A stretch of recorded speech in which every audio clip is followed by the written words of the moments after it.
안녕하십니까. 국민대학교 한반도 미래연구원 주최로 진행되는 통일 콜로키움을 통해서 여러분을 만나 뵙게 돼서 반갑습니다. 저는 연세대학교 미래캠퍼스 국제관계학과에서 근무하고 있는 김형종입니다. 오늘 제가 여러분과 나눌 이야기는요, 한반도 평화를 이루는 데 있어서 주변 국가, 그 중에서도 동남아시아, 아세안의 역할에 대해서 이야기를 나눠보고자 합니다. 보통 우리가 한반도 평화를 이야기함에 있어서는 북한에 대한 이해, 그리고 남북한 당사국 간의 이해관계, 이와 더불어서 주변 4강 국가에 대한 이야기를 주목하고 있습니다. 특히 이제 미국의 역할, 그리고 한반도의 평화 체제를 달성하기 위한 국제적 협력에 대해서도 주목을 하고 있는데요. 제가 오늘 드릴 말씀은 그간 우리가 주로 다루지 않았던 그런 문제라고 할 수 있겠습니다. 그렇지만 한반도 평화라고 하는 것이 이렇게 남북한 당사자의 문제이기도 하지만 무엇보다 더 크게는 동아시아 차원에서의 평화를 정진시키는 데 굉장히 중요한 사안이라고 볼 수가 있겠습니다.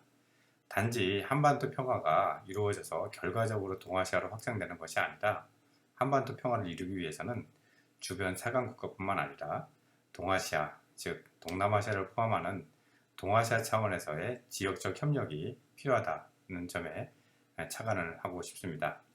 그래서 오늘은 여러분에게 신남방 정책을 통해서 동남아시아, 아세안과 어떻게 한반도 평화를 통해서 위해서 협력할 수 있을지 그 방안에 대해서 같이 고민해보는 그런 자리를, 시간을 마련해 보도록 하겠습니다. 네, 먼저 왜 아세안인가 하는 질문을 제게 될 수 있는데요.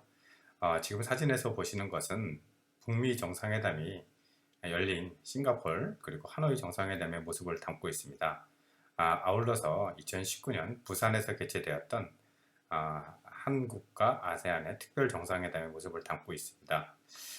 이것은 단지 회의 장소만을 제공한 것이 아니었습니다. 왜 많은 나라 중에서 싱가포르, 하노이 같은 동남아시아 국가에서 북미 정상이 만났을까? 그리고 아세안 정상을 만난 부산에서의 한아세안 특별 정상회담이 남북한 문제에 집중을 하고 또 이 자리에 비록 성사되지는 않았지만 북한의 김정은 위원장을 초청하는 그러한 시도도 있었습니다. 즉 한국과 아세안의 협력을 촉진하는 데 있어서 남북한의 문제는 주요 이슈이기도 하고요. 그리고 앞으로 살펴보겠지만 아세안은 그간 영내 평화를 이룩하는 데 있어서 굉장히 모범적인 선례로 남아 있습니다. 그러한 모습들을 살펴보았을 때 아세안이 갖는 중요성이라고 하는 것은 비록 4강의 그 비중에는 미치지 못하고 그 그늘에 가려져 있지만 동아시아 차원에서 평화를 위한 영내 협력을 그간 주도해 왔음을 우리가 상기할 필요가 있겠습니다. 네. 네, 본격적으로 아세안의 모습을 살펴보기 이전에요. 우리가 지금 위치한 동북아시아에서의 안보 협력의 현황에 대해서 한번 같이 살펴보도록 하겠습니다. 우리가 그간 살펴보았던 그리고 이제 진행했던 한반도 해법은 동북아 차원에서 4강 중심으로 이루어졌다 해도 과언이 아니다 이렇게 생각됩니다. 그리고 그 행위에 있어서 그것은 주로 이제 일방적 행위에 기반을 뒀었고요. 그리고 양자 관계의 변수에 의해서 크게 좌우되었습니다. 그 말은 남북 관계가 경색이 되었을 때 한반도 평화의 진척이 굉장히 차질을 빚게 되었던가, 또는 북미 관계가 경색이 되었을 때도 한반도 평화를 위한 그 여정이 큰 차질을 빚었던 것을 우리가 경험을 했습니다. 지금 다시 최근 한미 정상회담을 통해서 남북미 그리고 한반도 평화를 위한 대화가 재개되고자 하는 그런 시점에 있습니다. 그렇지만 그것이 여러 가지 부침을 겪었던 것을 우리가 익히 알고 있고요. 특히 국내 정치적인 요인들, 특히 한국과 미국에서 정권의 교체 같은 그런 계기들은 한반도 평화를 위한 프로세스에도 중대한 영향을 미쳐왔음을 우리가 익히 경험을 한 바 있습니다. 특히 이제 강대국 중심의 협의체가 주도를 했다 이렇게 볼 수가 있겠습니다. 그 예로는 육자회담을 들 수가 있겠는데요.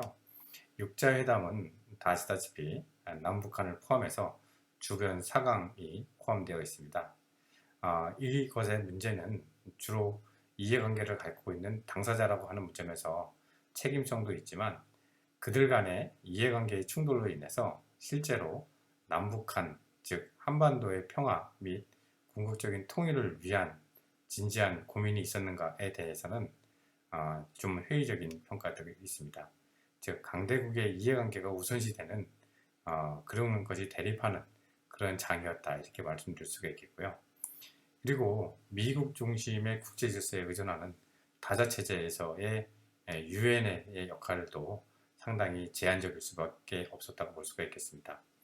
아울러서 최근 중국과 미국의 지역 차원에서의 패권적, 경쟁적 관계라고 하는 것은 한반도 평화 프로세스에서도 그것이 하나의 도구 또는 수단이 될 수 있는 그런 위험성을 내포하고 있다 이렇게 볼 수 있겠습니다. 그런 점에서 한반도 평화는 동아시아 질서에 의해서 제약을 받기도 하고 또 궁극적으로 역으로 생각한다면 한반도에서 평화를 이루어낸다고 하는 것은 동아시아 질서의 재편을 의미하는 것이기도 하겠습니다. 그렇지만 우리가 속해 있는 이 동아시아, 동북아는 그렇게 평화 협력 그리고 안보 협력에 우호적이지 못했습니다. 흔히 얘기하는 동아시아 패러독스라고 하는 것인데요. 즉 경제적으로는 상호 의존성이 굉장히 높지만 안보적 차원에서의 협력은 굉장히 미진한 그러한 상황을 의미한다고 볼 수가 있겠습니다. 이러한 지역 협력이 부재한 상황 속에서 그러니까 예를 들면 유럽의 EU라든가 동남아시아의 아세안 같은 그런 지역 협력체, 지역 협력의 경험이 부재한 상황에서 이를 대체했던 것은 강대국의 논리였다 이렇게 볼 수 있겠습니다. 특히 미국을 중심으로 한 양자 동맹을 추구를 했을 때 동아시아에서는 미국 중심의 허브 앤 스포크, 즉 바퀴살 모양에 있어서 미국이 중심이 되고 그 살을 형성하는 주변 국가들과의 양자 동맹이 그러한 구조를 띄워왔다 이렇게 볼 수 있겠습니다. 또 최근에는 삼각협력, 미국과 일본, 호주, 미국과 일본, 인도 등이 그러한 삼각협력 체제가 또 부상이 되고 있고요. 최근에는 미국은 중국의 견제를 위해서 인도 태평양 전략이라고 하는 것을 통해서 쿼드, 즉 일본, 인도, 호주와의 긴밀한 협력을 통해서 지역 차원에서의 어떻게 보면은 그 분리, 갈등 이런 것들이 촉진되는 그런 양상이라고 볼 수가 있겠습니다. 그런 과정 속에서 동아시아 지역 내 국가들은 군비 경쟁의 압박하에 있다 이렇게 볼 수 있겠고요. 우리나라도 예외는 아니다 이렇게 볼 수 있겠습니다. 이미 세계 제6대 군사 강국이기도 하지만 해마다 군비가 증강되는 그런 현실에 있다 이렇게 볼 수 있겠습니다. 미국이 주도하는 인태 전략이라고 하는 것은 즉 동지연합, 같은 의지를 갖고 있는 like minded country에서 연합을 또 의미하기도 하겠고요. 그러다 보니 장기적 차원에서의 한반도 평화를 하기보다는 미중 간의 갈등의 연장선에서 파악을 한다든가 주로 당면 이슈에 대해 집중하는 그런 한계들을 보였다 이렇게 말씀드릴 수가 있겠습니다. 네, 그럼 여기서 아세안을 중심으로 동남아시아의 그 평화가 정착이 가능했던 그러한 원인에 대해서 한번 살펴보도록 하겠습니다. 보통 이제 아세안 규범이라고 하는데요. 규범이라고 하면 우리가 이제 사회에서 법적인 제재 이외에도 해야 될 것과 하지 말아야 될 것, 서로 그리고 내가 이런 일을 했을 때 상대가 어떤 일을 할 것이라고 하는 기대되어지는 행동 양식 그런 것을 포괄하는데요. 국제사회에도 마찬가지라고 볼 수 있겠습니다. 국가 간의 행위에 있어서도 꼭 국제법이라든가 제도라든가 그러한 정형화된 규칙 이외에도 규범적으로 서로의 행위를 규제할 수 있고 규율할 수 있고 또 그를 통해서 또 서로 간의 관계를 구성할 수 있는 그런 것이 이제 국제 규범이라고 할 수 있겠습니다. 아세안 규범이라고 한다면은 아세안을 통해서 지역 내 아세안 회원국들이 상호작용을 거쳐서 오랜 기간 동안에 형성해온 그런 규범이라고 말씀드릴 수가 있겠습니다. 대표적으로 이제 우리가 아세안 규범의 특징적인 모습들을 몇 가지를 들 수가 있겠는데요. 주요 원칙들은 내정 불간섭 원칙, 그리고 갈등의 평화적 해결, 그리고 지역의 자주적 독립성, 그리고 아세안 방식이라고 하는 협의와 합의 중심의 의사결정 방식, 그리고 비공식성을 활용한다. 는 그런 것을 특징으로 할 수 있겠습니다.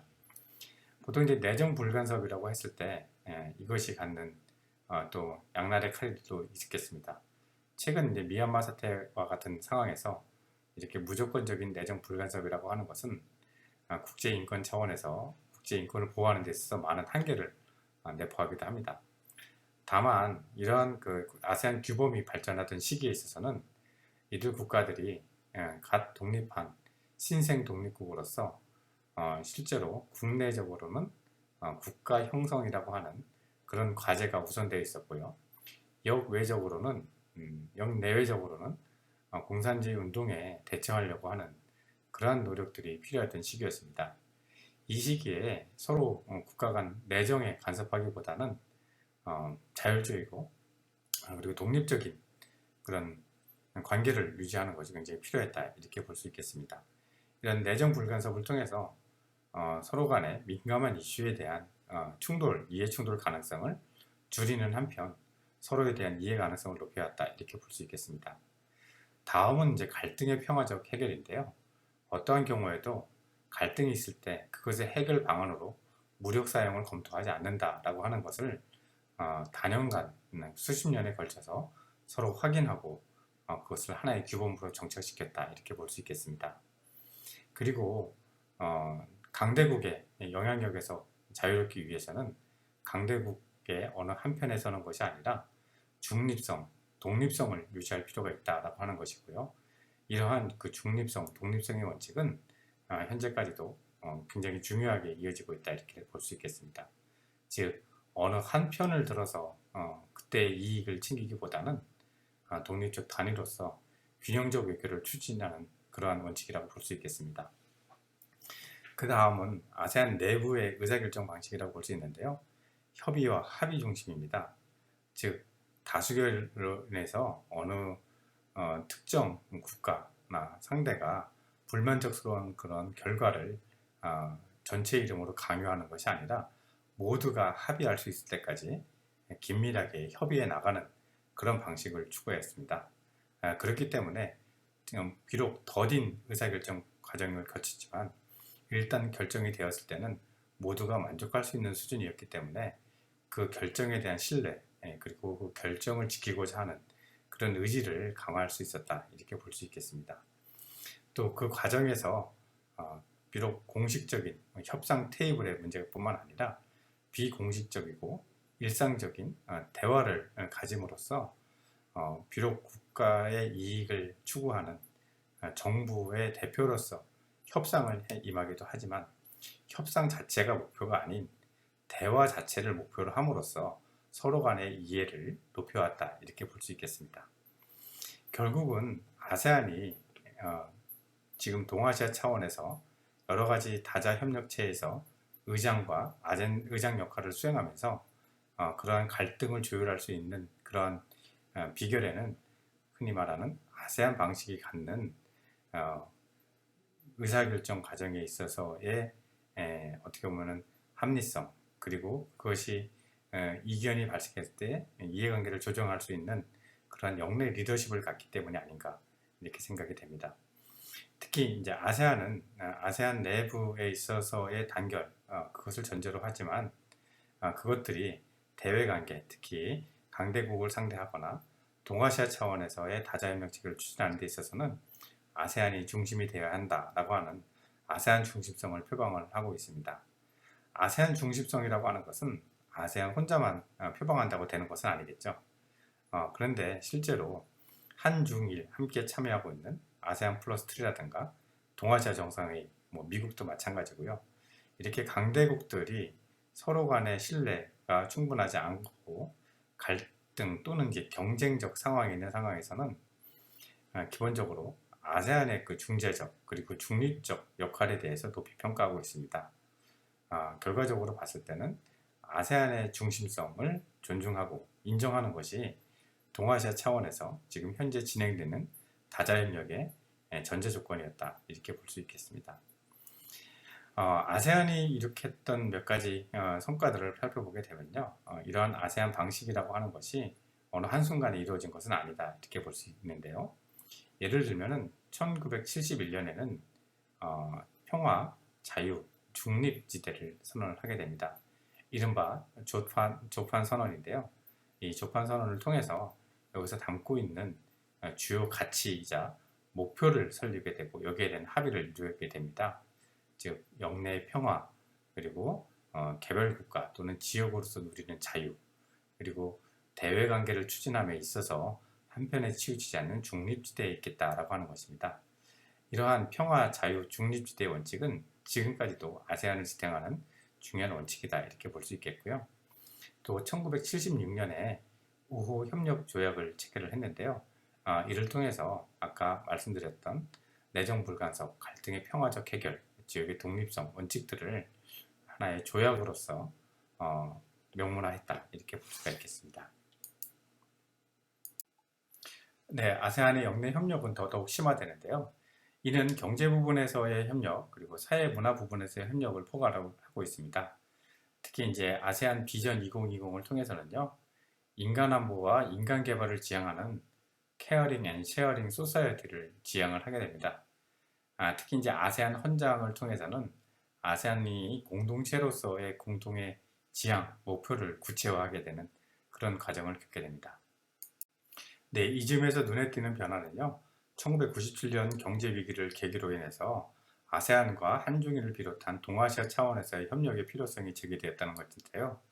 특히 아세안의 협력이 점차 더 넓은 지역으로 확대되는 동아시아 차원에서의 확대가 추진되고 이것이 제도화되었음을 우리는 알 수 있겠습니다. 특히 이제 2001년 이스트 아시아 비전 그룹 리포트라든가 스터디 그룹 리포트 이런 걸 통해서 동아시아 지역 협력이 점차 제도화되는 그런 경험을 우리가 익히 알고 있습니다.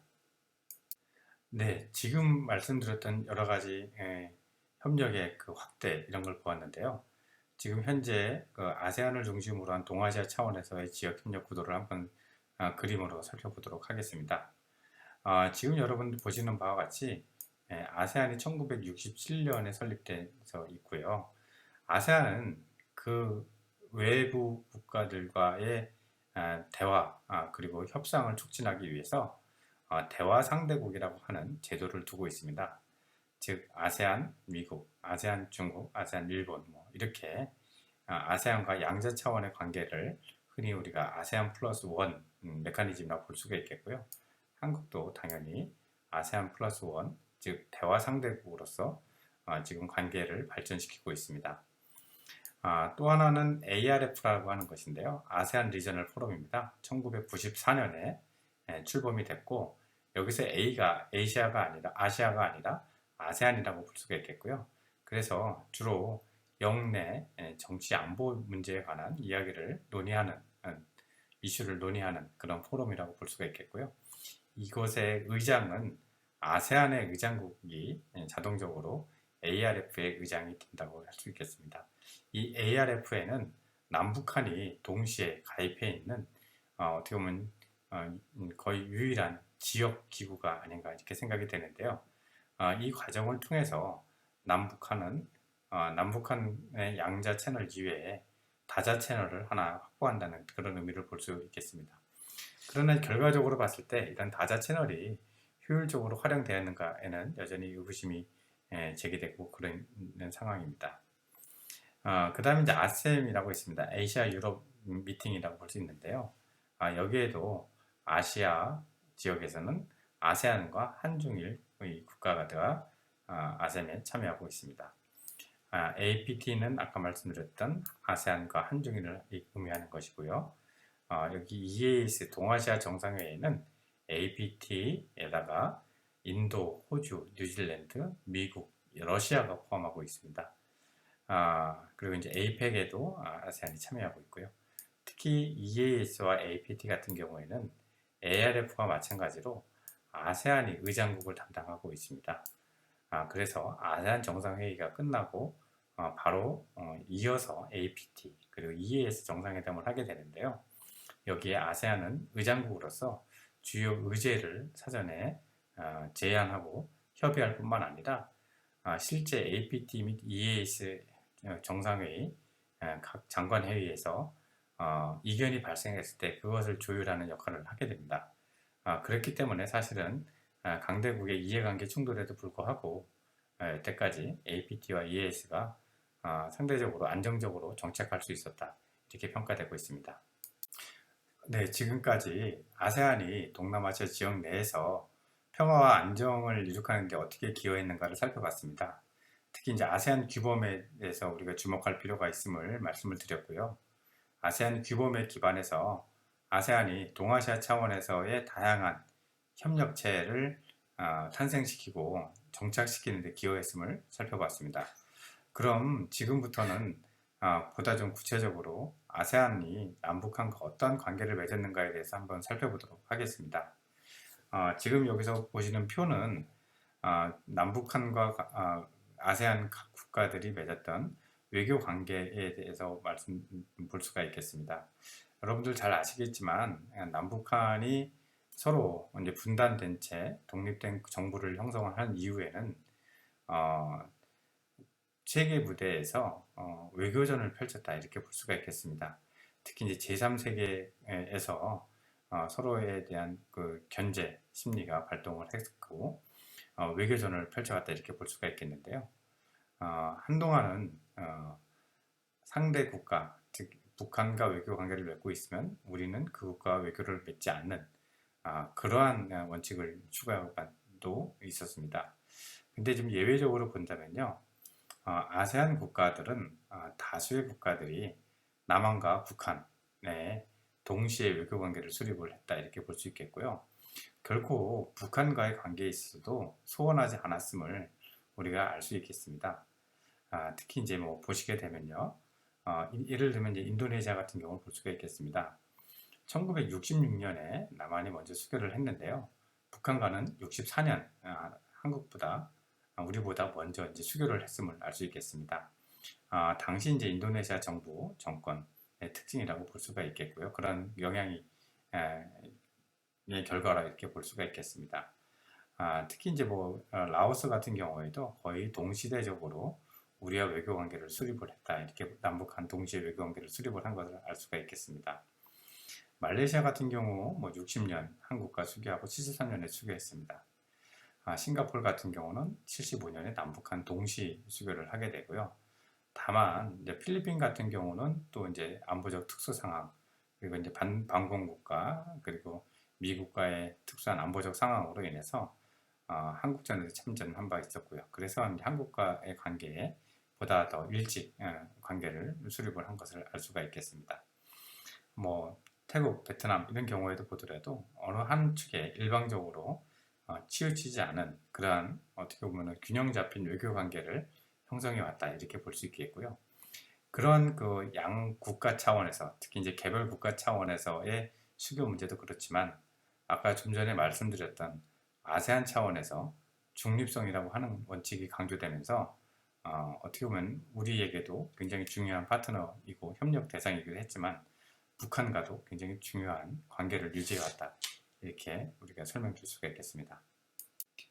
네, 좀 더 이제 구체적으로 살펴보게 되면요, 북한은 외교적으로도 자주 노선을 표방을 하게 됩니다. 초기에 북한 외교의 주요 대상이라고 하는 것은 사회주의 국가였다고 볼 수가 있겠는데요. 전통적으로 사회주의 국가와 친분 관계를 유지해왔다, 이렇게 볼 수 있습니다. 동남아시아 국가들 중에서도요, 사회주의 국가 또는 사회주의적 성향을 띠었던 그런 국가들과 전통적 친분을 유지해왔습니다. 특히 이제 인도네시아 같은 경우에는요, 비동맹 운동을 주도했습니다. 비동맹 운동이라고 하는 것은요, 아시아, 아프리카 신생 독립 국가들이 이들을 오랜 식민 지배했던 그런 유럽의 열강의 구조 속에 편입이 돼서 종속적 관계를 유지하기보다 이러한 그 비동맹 국가들끼리 모여서 그 연대를 강조하는 그런 세계적인 운동이었다, 이렇게 볼 수가 있겠는데요.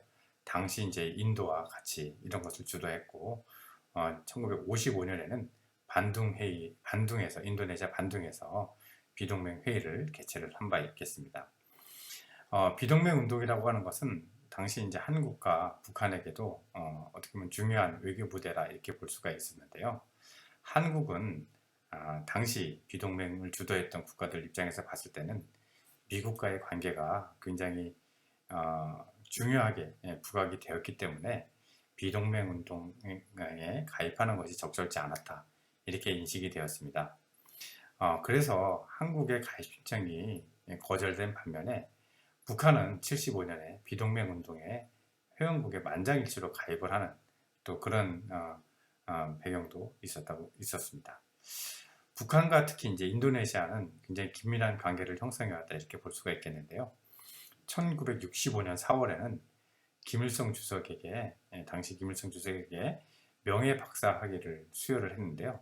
이를 계기로 김정일과 함께 인도네시아를 방문한 기록이 있습니다. 김정일 위원장은 이후에도 그 해외 여행을 잘 가지 않는 것으로 유명했는데요.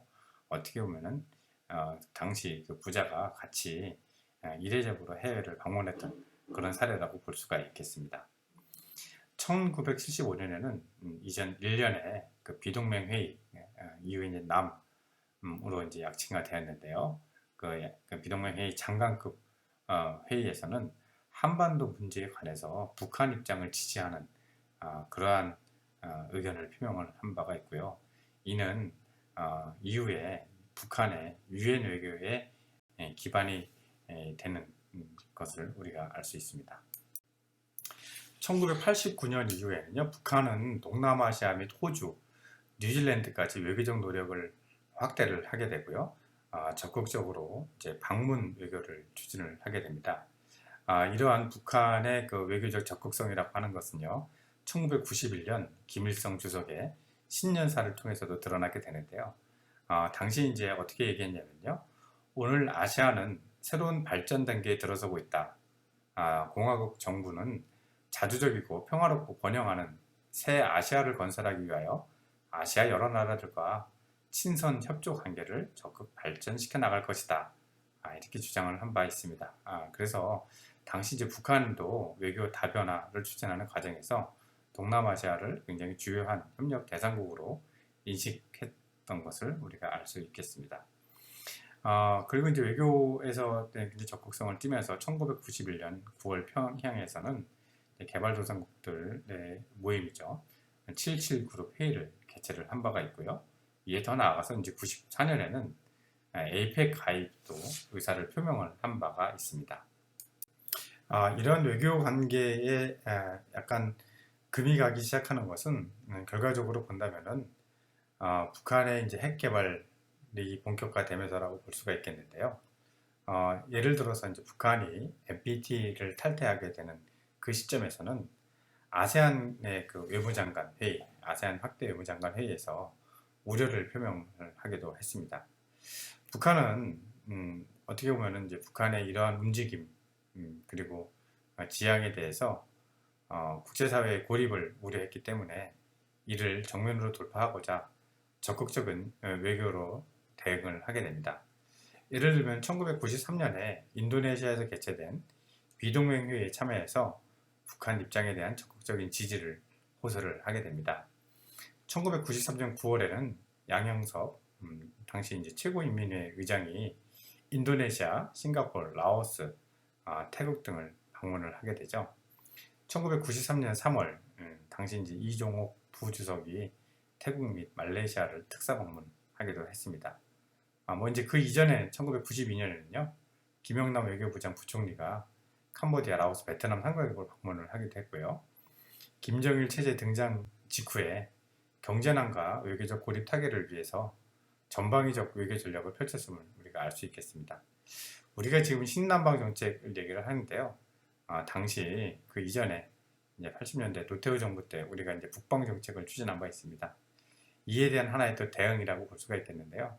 이미 당시 이제 북한의 남방 정책이 그때 시작되었다 이렇게 볼 수가 있겠고요. 이러한 계기를 통해서 이후에 외교적 고립을 타개하기 위한 적극적인 외교적 공세가 있었다 이렇게 볼 수가 있겠습니다. 이 대상에는 베트남, 태국, 인도네시아 등을 방문해서 단지 안보 정치 지지뿐만 아니라 경제 분야에 대한 협력을 구체적으로 논의한 것이 기록에 남아 있습니다. 네, 그리고 이제 공식적으로 이제 북한이 아세안이 주도하는 지역 협력체에 관여하게 된 것은 2000년 북한이 ARF에 가입을 하게 되면서부터라고 볼 수가 있겠습니다. 당시 이제 2000년 북한의 ARF 가입에는 한국의 또 지지가 굉장히 주요했던 것으로 알려져 있고요. 그리고 북한의 ARF 가입을 지지했던 아세안 국가들의 역할이 굉장히 컸다 이렇게 볼 수가 있겠습니다. 2010년에는 북한이 아세안과 우호협력조약을 체결을 하게 됩니다. 아까 말씀드렸던 우호협력조약이 여기서 다시 나오는 건데요. 1976년에 아세안 국가들끼리 내정 불간섭 그리고 갈등의 평화적 해결 등을 명시한 그런 조약이라고 볼 수가 있겠습니다. 근데 당시에는 76년에는 아세안 국가들끼리의 상호 신뢰 확충을 위해서 만들었던 조약인데요. 이것은 후에 아세안과 협력하는 그런 국가들의 역외 국가들이 아세안과 우호협력조약을 체결함으로써 서로의 신뢰 구축에 상징적이고 선제적인 조치로 발전을 하게 됩니다. 이것이 이제 2010년 북한이 TAC를 아세안 우호협력조약을 체결한 것입니다. 그 후에 북한은 아세안과의 관계 심화를 위해서 아세안의 대화 상대국 지위에 대한 어떻게 보면 의사표현을 수차례 밝힌 바 있고요. 이것은 공식 비공식적으로 수차례 진행이 되었고 다만 대화 상대국 의사를 표시를 했음에도 불구하고 대화 상대국이라고 하는 것은 주로 강대국 또는 경제적으로 의미 있는 도움을 받을 수 있는 국가들과 체결을 해왔습니다. 그리고 이제 북한의 핵 개발에 따른 국제사회의 여론 이런 것들이 부담스러웠기 때문에 아세안과 북한은 대화 상대국 관계를 수립은 하지 못한 상태입니다. 2016년도에는요, 리수영 북한 외무성 장관이 아세안 5개국을 방문을 한 바 있고요. 2017년에도 한반도 위기가 고조되는 그런 상황 속에서 아세안 정상회의 이전에 아세안 의장국에 서한을 발송을 해서 한반도 상황이 전쟁 직전의 상황이다. 긴장 해소를 위해서 아세안 국가의 협조가 필요하다라고 하는 이러한 협력을 요청하는 서한을 보내게 됩니다. 우리도 기억을 하죠. 당시 이제 굉장히 북한의 핵 개발을 둘러싼 북미 간 그리고 남북 간 즉 한반도의 긴장과 갈등이 고조되었던 그런 순간이었습니다. 이때 이제 북한은 긴장 해소 그리고 특히 이제 북한에 대한 국제적 고립을 우려했기 때문에 아세안 국가들에게 외교적 지지를 요청한 것으로 풀이됩니다. 그 과정에서 이제 평양 주재 그 외국 대사관 24개 중 5개가 아세안 국가의 대사관일 만큼 여전히 북한이 국제사회에 고립되는 중에서도 아세안 국가들과의 외교적 관계는 변함없이 유지되었던 그런 상황이라고 우리가 볼 수 있겠습니다. 네, 그러면 한 아세안 관계를 한번 살펴보도록 하겠습니다. 한 아세안 관계, 아까 이제 북한이 전통적으로 사회주의 그리고 이제 비동맹을 중심으로 아세안 국가와 협력을 발전시켜 왔다 이렇게 볼 수가 있겠는데요. 한국 같은 경우에는 냉전 시기에 외교적 운신의폭이 상대적으로 적었다 이렇게 볼 수 있겠습니다. 그 이유는 한국이 가지고 있었던 반공 중심, 반공주의가 그 원인으로 볼 수가 있겠는데요. 물론 이제 일부 국가들 같은 경우에는 이 반공을 중심으로 특히 이제 필리핀이라든가 통일 이전의 남베트남 이런 국가들 같은 경우에는 한국의 반공주의의 중요한 파트너로서 관계를 발전시켜 왔다 이렇게 볼 수 있겠지만 기본적으로 아세안이 갖고 있는 중립성 이런 것들 통해서 양자 관계의 외교 수립은 이루어졌지만 어떻게 보면 일방적 우위라든가 이런 것은 점할 수 없었던 그렇지만 좀 꾸준히 점진적으로 발전하는 그런 관계였다 이렇게 볼 수 있겠습니다. 냉전 이후의 시기를 본다면요, 그 당시 이제 한국의 경제 성장이라고 하는 것이 동남아 다수 국가들을 선회하는 그런 수준으로 발전이 되게 되고요. 그리고 한국의 이제 직접 투자 그리고 기업 진출들로 인해서 한국의 주요 관심이라고 하는 것은 대북 견제와 더불어서 경제적 의미로서 동남아시아에 접근하는 그런 모습을 보인 시기이기도 합니다. 네, 여기서 이제 한국과 아세안의 공식적인 관계를 한번 살펴보도록 하겠는데요. 대화 상대국 아까 말씀을 드렸는데 89년에 부분적 대화 상대국이 됩니다. 당시만 해도 아세안의 대화 상대국이라고 하는 것은 주로 이제 경제적으로 흔히 얘기하는 강대국이었다고 볼 수 있는데요. 한국은 당시 규모로 봤을 때는 어떻게 보면 굉장히 예외적으로 대화 상대국이 되었다 이렇게 볼 수 있겠고, 그런 예외성, 어떻게 보면 강대국에 미치지 못하지만 관계의 중요성을 인정받았다 이렇게 볼 수 있는데, 그것이 이제 부분적이라고 하는 그 전제를 포함하는 관계였다 이렇게 볼 수 있겠고요. 91년에 이제 풀 다이얼로그, 그래서 대화 상대국이 되었습니다. 이후에는 이제 굉장히 안정적이고 꾸준하게 관계가 발전이 돼서 포괄적 안보 그리고 현재는 전략적 파트너십을 구축을 하고 있습니다. 한국의 이제 대아세안 정책 그리고 어떻게 보면 이제 외교 정책이라고 볼 수 있겠는데요.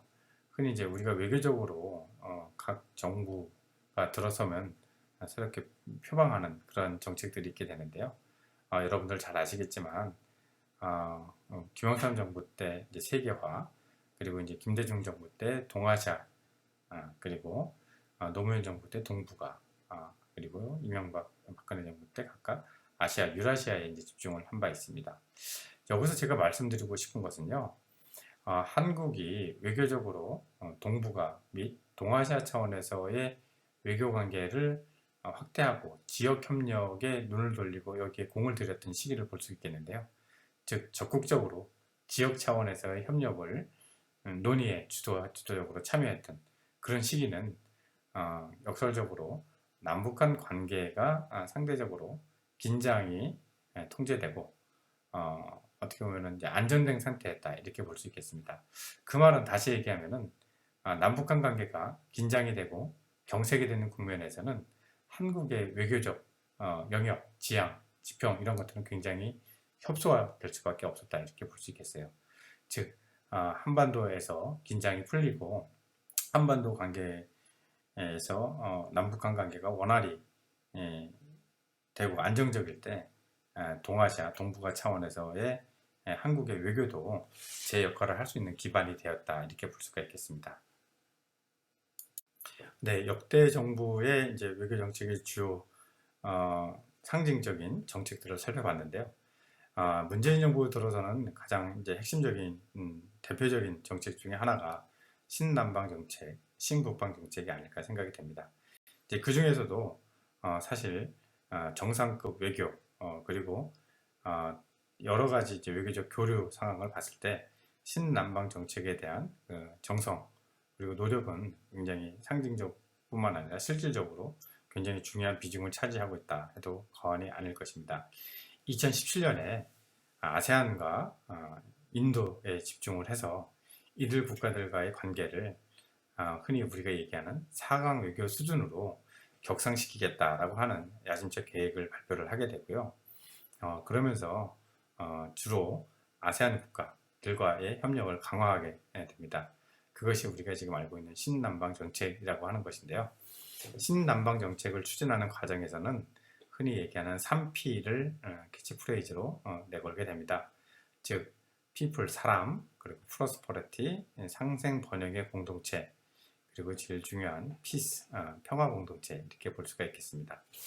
이 3P를 내세웠다고 하는 것은요, 여러 가지 점에서 그간의 외교 정책과는 차별된다 이렇게 볼 수가 있겠습니다. 3P가 가지고 있는 어떻게 보면은 그 가치에 대한 지향을 담고 있다는 점에서 기존의 외교 정책과 달랐다 이렇게 볼 수가 있겠는데요. 이 신남방 정책이 표방했던 3P라고 하는 것은 그간 아세안이 아세안 공동체를 추진하는 과정에서 기치로 내걸었던 역시 3P와 굉장히 일맥상통한다 이렇게 볼 수가 있겠습니다. 먼저 이제 아세안 공동체라고 하는 것은요, 궁극적인 목적으로 사람 중심, 사람 지향적 공동체를 추진한다 이렇게 볼 수 있겠습니다. 그래서 궁극적인 목표로서의 피플이 자리 잡고 있고, 이것은 신남방 정책의 비풀과도 깊은 연관이 있습니다. 아세안은 정치안보 공동체, 경제, 사회문화 공동체 세 축을 추진을 하고 있는데요. 각 축에서 상징하는 또 그리고 지향에 대해 가치로 내세우는 것이 피스, 프로스퍼리티, 프로그레스 이렇게 볼 수가 있겠습니다. 즉 신남방 정책의 사람, 평화, 번영이라고 하는 부분이 아세안 공동체에 있어서의 평화, 번영 그리고 사회적 진보와 굉장히 맞닿아 있는 일맥상통한다 이렇게 볼 수가 있겠습니다. 신남방 정책이 가지고 있는 이제 기존 정책과의 차별점이라고 하는 것은요, 아까 말씀드렸듯이 3P를 중심으로 해서 가치 외교를 표방했다는 데 있다고 볼 수 있겠습니다. 그리고 이제 민주주의, 인권 관련해서 외교적 기반을 놓았다 이렇게 볼 수가 있겠고요. 그리고 이제 공동의 이해관계를 추진한다는 것, 즉 우리가 일방적으로 시장으로 인식하고 경제적 이익을 추구하는 대상으로 보는 것이 아니라 지역 평화를 위한 하나의 동반자적 협력 관계로 상대를 인식한다 이렇게 볼 수가 있겠습니다. 그 핵심 협력 대상국이 아세안이라고 할 수 있습니다. 여기서 우리가 생각할 수 있는 것은요, 한국과 아세안 관계는 아까 말씀드렸듯이 전통적으로 남북한 관계가 어떠하냐에 따라서 영향을 받아왔습니다. 남북한 관계에서 긴장이 좀 통제가 되고 일정 정도의 안정적인 단계에 있어서는 한 아세안 관계도 여력이 생기고 그러한 공동의 협력을 모색했다 이렇게 볼 수가 있겠습니다.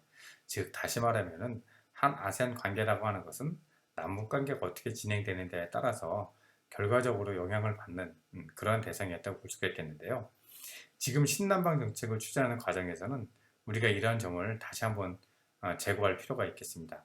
즉 그간의 결과물로서 한 아세안 관계가 존재하는 것이 아니라 한 아세안 관계가 궁극적으로 한반도 평화에 어떻게 기여할 수 있을 것인가, 공동의 노력 가능성은 무엇인가, 이런 것을 고민하게 하는 지점이라고 생각이 되고요. 또 역설적으로 얘기하면은 신남방 정책이 아세안이 추진하고 있는 아세안 공동체에 어떻게 기여할 수 있는 것인가, 이렇게 그간의 수동적 역할을 넘어서서 적극적 역할을 모색하는 그런 계기가 신남방 정책을 통해서 서로 간에 추진할 수 있는 그런 시점이 된 것이 아닌가 생각됩니다. 예, 그간에 이제 한국의 외교라고 하는 것은 특히 이제 남북한 관계가 경색이 되었을 때, 그리고 북한의 핵 개발로 인한 남북한 갈등이 절정에 달했을 때는 한국은 아세안에 있어서 북한에 대한 비난, 비판, 그리고 한국에 대한 지지 이런 것들을 호소하는 그런 대상이었습니다.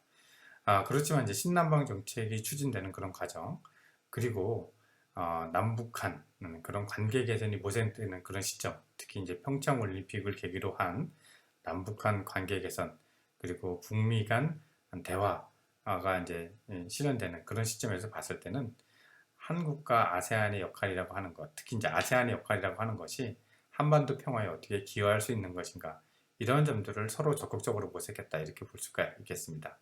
예를 들면요, 2018년 디노 파티잘랄이라고 하는 인도네시아 학자 그룹이 평양을 방문하게 되는데요. 당시 평양을 방문을 해서 남북한의 이제 화해 그리고 대화를 촉진하는 그런 것을 시도를 하게 됩니다.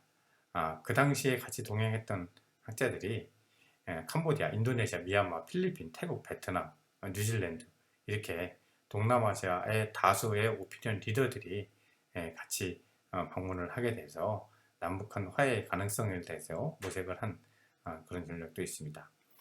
또 하나는 이제 회합력이라고 볼 수가 있겠는데요. 이 말은 대화의 장소를 제공하는, 회의를 주최하는, 그럼으로써 평화에 궁극적으로 기여하는 그런 아세안의 능력을 얘기한다고 볼 수가 있겠습니다. 아까 말씀드렸듯이 그 2019년 한아세안 특별정상회의에 기본적으로 인도네시아 조코위 대통령이 북한의 김정은 위원장을 초청하는 그런 아이디어를 공식적으로 제안한 바 있고요. 그래서 공식 초청을 하였지만 당시 또 이제 북미 관계가 침체되면서 결과적으로는 실현이 되지 않았습니다. 그렇지만 이제 아세안 차원에서는 이제 그러한 노력들을 해왔다 이렇게 볼 수 있는데요. 그 이전에 하나의 사례를 보게 되면요. 2018년도에 인도네시아에서 아시안 게임이 열리게 되었는데요. 인도네시아는 아시안 게임에 김정은 위원장과 문재인 대통령을 동시에 초대를 했습니다. 물론 이것도 현실화되지 못했죠. 그렇지만 평창올림픽에서 보여줬던 그러한 그 스포츠를 통한 평화의 발걸음이라고 하는 것이 인도네시아에서 이어지길 바라는 그런 희망 속에서 인도네시아가 적극적으로 그런 노력을 한 것으로 볼 수가 있겠습니다. 이후에 여러분들이 잘 아시다시피 싱가포르와 하노이에서 북미 정상회담이 개최가 되었는데요.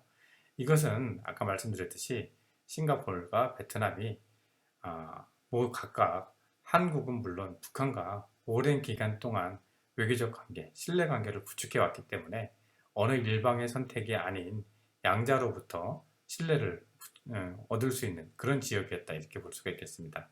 그래서 이제 북한과 미국이 이러한 점에 동의를 해서 양국의 정상회담이 이 동남아시아 싱가포르가 베트남에서 열릴 수 있었다 이렇게 우리는 이해를 할 수가 있겠습니다.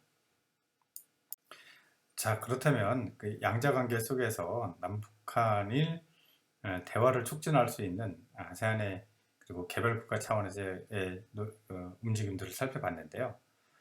보다 이제 제도적 관점에서 봤을 때 이러한 한반도 평화 증진을 위해서 아세안이 구체적으로 어떠한 역할이 가능한가에 대해서 한번 고민해 보도록 하겠습니다. 아까 말씀드렸듯이 아세안은 주요 대화 상대국가 아세안 플러스 1이라고 하는 협력 메커니즘을 발전시켜 왔습니다. 그래서 다양한 아세안 플러스 1이 있는데요. 여기에는 아까 말씀드렸듯이 한국, 중국, 일본, 미국, 인도, 호주 다양한 국가들이 있고 그들 국가들은 주요 강대국 또는 경제적으로 능력이 있는 그런 국가들로 구성되어 있습니다. 이런 아세안 플러스 1의 다양한 조합들로서 또 다른 지역 협력체가 탄생을 한 것을 우리가 아까 말씀을 드렸는데 대표적으로 아세안 플러스 1, 이 세 개가 모인 한중일 아세안 플러스 3라고 하는 것이 제도화돼서 안착이 되었고요. 또 아세안 플러스 6, 아세안 플러스 8 이런 식으로 돼서 현재 동아시아 정상회의로 정착을 한 바 있습니다. 여기서 우리가 한번 조금 상상을 해본다면요. 아까 말씀드렸듯이 북한은 아세안과 대화 상대국이 되기를 원하고 있습니다. 그런 의사를 수차례 표명을 했고요. 또 공식적으로 채택이 되진 않았지만 아세안 정상들 중에서는 이러한 북한의 아세안 대화 상대국 지원에 대해서 지지 의사를 표명을 하기도 했습니다. 그런 걸 살펴본다면 남북한을 동시에 포괄하는 아세안 플러스 2라고 하는 것이 가능할 수도 있겠습니다. 이러한 것이 시도되었던 것이 2019년 한아세안 특별정상회담에서 아세안의 제안으로서 김정은 위원장을 초청한 것을 예를 들 수가 있겠습니다. 즉 남북한 또는 북미 간 대화가 무엇보다 이제 가장 핵심적이고 근본적이라고 볼 수가 있겠는데 여러 가지 사정으로 대화가 열리지 않거나 대화가 단절된 상황에서는 또 하나의 보완적이고 대안적인 대화 채널을 확보하는 것이 굉장히 중요한 의미가 있다고 할 수 있겠는데요. 우리가 만약에 2019년 부산에서 아세안과 한국이 만나는 그런 자리에 북한이 함께 할 수 있었다면 그야말로 그것 자체가 아세안을 매개로 한 남북한이 함께 대화를 할 수 있는 그러한 대화 채널이 제도화되는 것을 우리가 상상해 볼 수 있겠습니다. 아세안을 매개로 해서 한반도 대화가 촉진된다고 하는 것은요, 그간 아까 처음에 말씀드렸던 동북아시아의 지역협력 메커니즘이 강대국 주도, 즉 육자회담 같은 남북한을 제외한 4강이 참여하는 거라든가 이러한 강대국 주도의 질서에서 궤를 달리할 수 있는 새로운 차원의 대화의 장이다 이렇게 볼 수 있겠습니다. 말씀드렸듯이 아세안은 정치적이나 경제적, 군사력으로 우위에 있는 것이 아니라 아세안이 이렇게 했던 대화를 통한 평화 정책이라고 하는 규범을 통해서 영내에서 리더십을 발휘하고 있습니다. 그러한 장점을 잘 살린다면 한반도의 대화를 촉진하고 안정적이고 지속적인 대화 채널을 마련할 수 있는 그런 점에서 굉장히 유용한 대화 창구가 될 수 있을 거다 이렇게 생각이 됩니다. 아직도 이 부분에 대해서는 우리가 곰곰이 생각할 필요가 있겠고 북한이 국제사회로 편입하는 데 있어서 북한이 신뢰할 수 있는 북한이 부담을 갖지 않는 아세안이라고 하는 것은 어떻게 보면은 그 첫 대화 상대로서 굉장히 의미 있는 파트너가 되지 않을까 이렇게 생각이 됩니다. 아세안 플러스 2가 정착이 된다고 한다면요. 그 이후에 아세안 북한을 포함하는, 즉 아세안 플러스 3라든가 EAS 정상회의라고 하는 동아시아 협력 체계에서 북한이 지역 협력 체계에 포함이 될 수 있는 중요한 기반이 될 수 있다고 생각이 됩니다. 물론 여기에는 여러 가지 현실적인 선제적으로 해결될 문제들이 있겠죠. 특히 이제 북한의 비핵화 같은 문제, 그리고 평화체제의 성립, 이런 것들이 굉장히 중요하다고 볼 수가 있겠는데, 단지 이런 것들이 선차적으로 해결되는 후에 이것이 가능한 것이 아니라 이런 대화 채널을 마련함으로써 그러한 현실적인 현안들을 해결하는 데 있어서 우리가 유용하게 대화의 장으로서 활용을 할 수 있다, 이렇게 생각이 됩니다. 아울러서 우리가 생각할 수 있는 것은요, 아세안이 체결한 TAC, 우호협력조약이라고 볼 수 있는데요. 우호협력조약은 아까 말씀드렸듯이 최초에 아세안 회원국끼리 갈등의 평화적 해결을 위한, 지역의 평화를 정착시키기 위한 하나의 조약으로 탄생이 됐는데, 이후에 아세안 협력 파트너가 되는 국가들은 TAC를 서명하도록 그렇게 됐습니다. 그래서 많은 국가들이 TAC를 서명한 그런 상황이라고 볼 수가 있겠는데, 지금 현재 보게 되면 한국은 물론이고요, 북한도 아세안과 TAC를 체결을 했습니다. 즉 기존의 강대국 질서의 국제 질서를 봤을 때는요, 강대국 중심의 국제 질서를 봤을 때는 미국이 중앙에 위치하게 되고, 미국과 개별 국가들이 허브 앤 스포크를 형성함으로써 미국과 동맹 관계를 형성했다고 본다면은, 또 다른 차원의 규범 중심적 동아시아 질서를 그려본다고 했을 때는 아세안을 중심으로 한 TAC의 체결이 가능하지 않을까, 이렇게 생각이 됩니다. 이것은 허브 앤 스포크에서 끝나는 것이 아니라, 이것이 아세안과 TAC를 체결한 국가들 간의 다자 차원에서 이러한 것이 다자 협력으로서 체결될 가능성이 있는데요.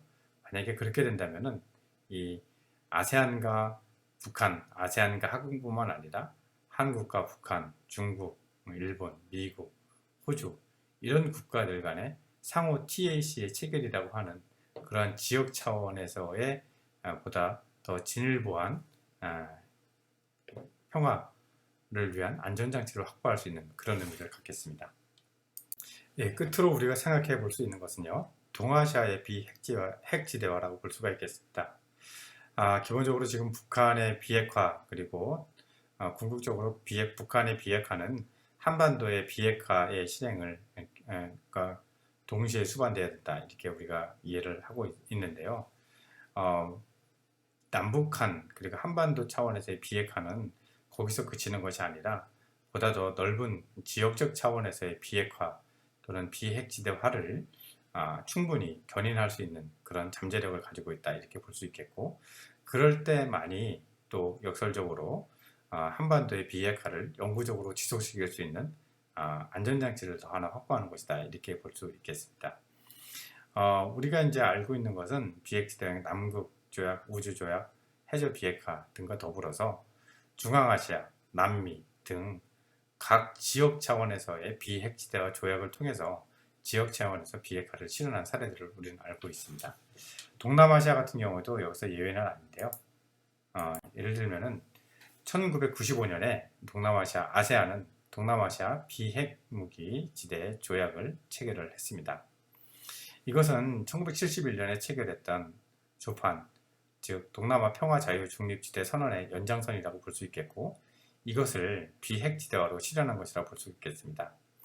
다만 여기서의 한계점이라고 하는 것은 다른 여타 지역의 비핵지대 선언과는 달리 핵 보유 국가들이 이들 국가에 대한 핵무기 선제 사용을 하지 않겠다고 하는 그런 보장을 아직 하지 않은 상태입니다.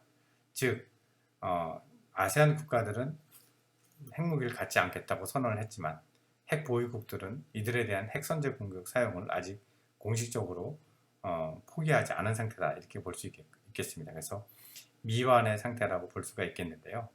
만약에 아세안 차원에서 체결했던 동남아시아 비핵무기 지대 조약이 동아시아 차원으로 확대될 수 있다고 한다면은 기존의 육자회담과 같이 핵 보유국이 일방적으로 북한의 비핵화를 강요하는 것이 아닌 보다 다자 차원에서 아세안이 비핵화를 할 수 있고, 이러한 규범을 공유하는 속에서 동아시아 차원에서 확대될 경우에 아세안에 대한, 그리고 북한, 한국, 또 일본에 대한 비핵화 의무 이행과 더불어서 핵무기 보유 국가들이 이들 국가들에 대한 핵무기 선제 불사용을 확약할 수 있는 보다 더 유리한 환경을 조성할 수 있으리라, 이렇게 생각이 됩니다.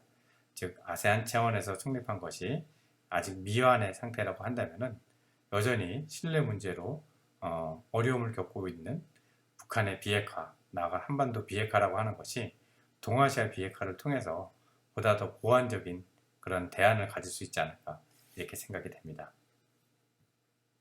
네, 방금 말씀드린 그 동아시아 비핵지대화에 대한 구상을 그림으로 잠깐 표현을 해봤습니다. 네, 이상에서 제가 신남방 정책의 핵심 협력 대상국인 아세안이 남북한 한반도 평화에 어떻게 연관되어 있는가, 또는 이를 어떻게 활용해서 한반도 평화에 기여할 수 있는가에 대한 그런 몇 가지 고민을 함께 나누어 봤습니다. 그렇지만 이런 것이 단지 구상에 그치는 것이 아니라 현실화되기 위해서는 우리의 그 노력이 필요하다고 볼 수가 있겠는데요. 여러 가지 몇 가지 장애 요인들이 있을 수 있겠습니다.